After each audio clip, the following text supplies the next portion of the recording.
18 calculate the size of angle 1 2 3 4 and 5 1 2 3 4 5 and 6 नहीं लिखा हुआ, चलें 6 भी कर लेंगे। सो देखें जी, पहले इस सर्कल को देखते हैं, टोटल 360 का है। अगर वर्टिकली ऑपोजिट देखते हैं तो एंगल जो है आपका, मैं यहाँ लिख सकता हूँ एंगल 2 वो किसके इक्वल होगा, 70 डिग्री के इक्वल होगा वर्टिकल एंगल।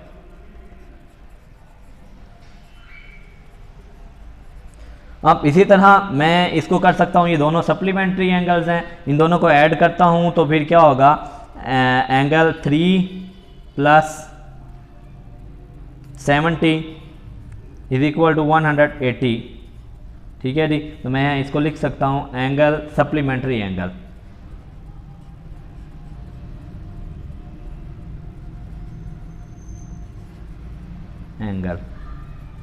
अब इधर ये प्लस हो रहा है, उधर जाएगा तो क्या होगा आपका, माइनस होगा।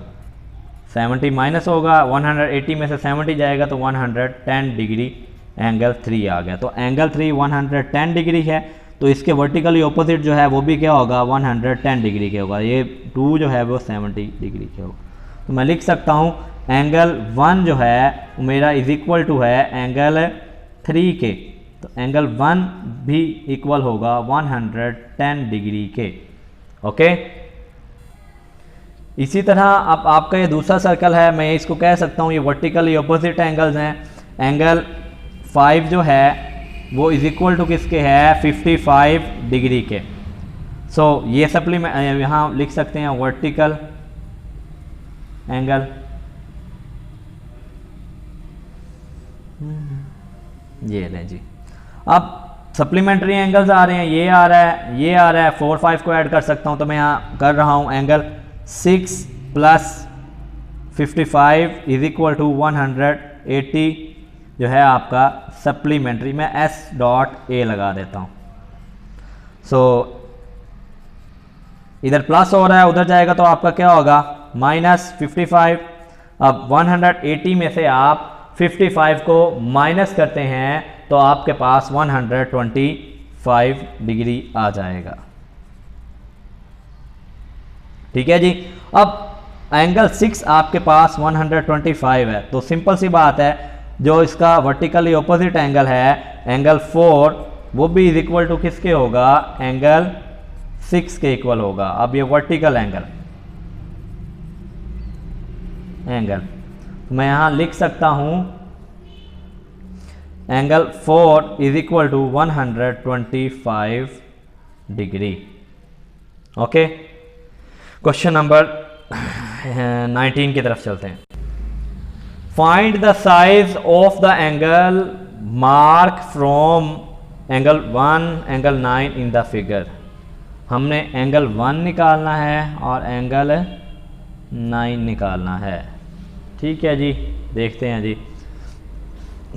तो देखें इस डायग्राम में ये वर्टिकली ऑपोजिट है, तो मैं कह सकता हूँ एंगल 2 इज इक्वल टू किसके है जी, 50 के। क्यों, वर्टिकल एंगल है। इसी तरह अब मैं इन दोनों को ऐड कर सकता हूँ, या इसको कह सकता हूँ जी 50 plus angle 1 is equal to 180। क्यों, सप्लीमेंट्री एंगल्स बेस। तो ये 50 इधर प्लस हो रहा है, उधर जाएगा तो आपके पास क्या होगा, माइनस होगा। तो माइनस करता हूँ, ये 50 सॉरी यहाँ पे आएगा, तो यहाँ पे आपके पास 130 डिग्री एंगल 1 आ जाएगा। ठीक है जी, हमने यही मालूम करना था एंगल 1।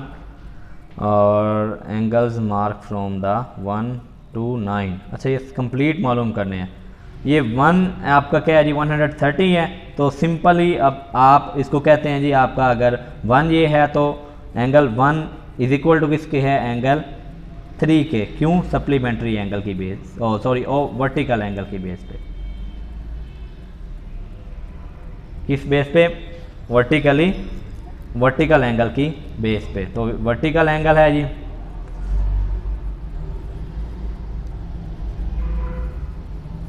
अब मैं यहाँ लिख सकता हूँ सिंपल एंगल 3 जो है वो किसके इक्वल है, हमारे 130 डिग्री के इक्वल है।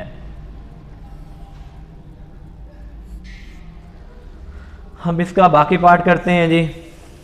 इसको इस सर्कल को देख लेते हैं। तो ये एंगल जो 8 है वो किसके इक्वल होगा, 70 डिग्री के इक्वल होगा, बिकॉज वर्टिकल एंगल है। मैं शॉर्ट फॉर्म में अब यूज़ करूँगा। अब इन दोनों को अगर मैं ऐड करता हूँ या इन दोनों को ऐड करता हूँ तो ये मेरे सप्लीमेंट्री एंगल होंगे। Angle 7 plus 70 is equal to 180 degree. तो ये सप्लीमेंट्री एंगल है मेरे पास, ठीक है जी, ये मेरे पास सप्लीमेंट्री एंगल है। तो ये angle 7 is equal to 180 minus 70। अब इसको मैं माइनस करता हूँ तो 100 क्या आता है मेरे पास, 10 आता है एंगल 7। तो अब मेरे पास ये एंगल 7 110 है, तो ऑटोमेटिकली ये भी मेरे पास क्या होगा, 110 होगा, because of angle 9 is equal to angle 7 vertically angle की बेस पे होगा ये। तो एंगल 9 इज इक्वल टू 110 पे आ जाएगा। अब लास्ट सर्कल रह गया जी हमारा ये। अब इसमें देखें जी ये वर्टिकली एंगल है। एंगल 5 इज इक्वल टू किसके होगा, आपका 60 डिग्री के इक्वल होगा। क्यों, क्योंकि ये वर्टिकल एंगल हैं। और अब इन दोनों को ऐड कर लेता हूँ। Angle 4 plus angle 60 is equal to 180 because of supplementary angles, supplementary angles. इधर क्या हो रहा है, ये प्लस हो रहा है, उधर जाएगा तो क्या होगा आपका माइनस हो जाएगा 60। तो ये आपके पास 120 जो है वो एंगल 4 आ जाएगा। सो अब ये 120 है और फिर ऑटोमेटिकली एंगल 6 भी क्या होगा, ये आपके पास 120 हो जाएगा। तो मैं लिख सकता हूँ angle 6 is equal to angle 4, angle 6 is equal to 4 का ये क्या होगा जी, आपके पास 120 डिग्री आ जाएगा। ओके, बाकी इसको समझना है आप मुझे कमेंट करें इंशाल्लाह।